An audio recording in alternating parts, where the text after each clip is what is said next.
Voici 3 choses qui peuvent te conduire à ta perte.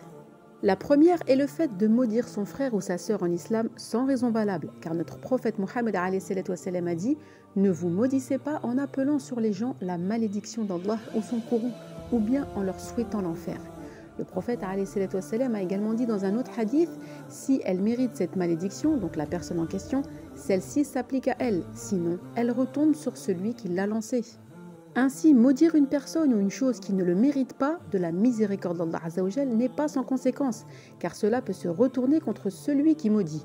Attention également au fait de maudire le temps avec certaines expressions comme un temps de chien, astaghfirullah, ou de maudire certains animaux.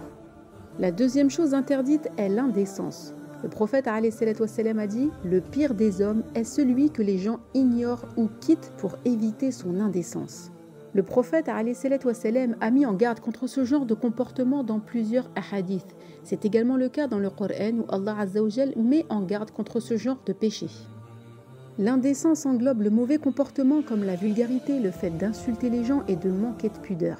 Alors attention de ne pas glisser dans ce péché et surtout surveille bien tes fréquentations car il n'est pas permis de rester en compagnie de ce genre de personnes.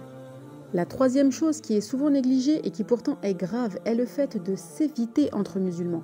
Le prophète a dit « Il n'est pas permis à un musulman d'éviter son frère plus de 3 jours, de sorte que lorsqu'ils se rencontrent, ils se détournent l'un de l'autre.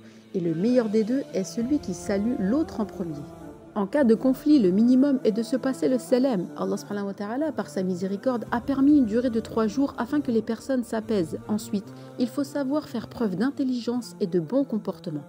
Dans ces 3 cas, nous devons nous réformer quant à nos paroles, car elles ne seront jamais sans conséquences. Nous devrons en rendre des comptes et cela peut être même une cause de notre entrée en enfer, qu'Allah Azzawajal nous en préserve.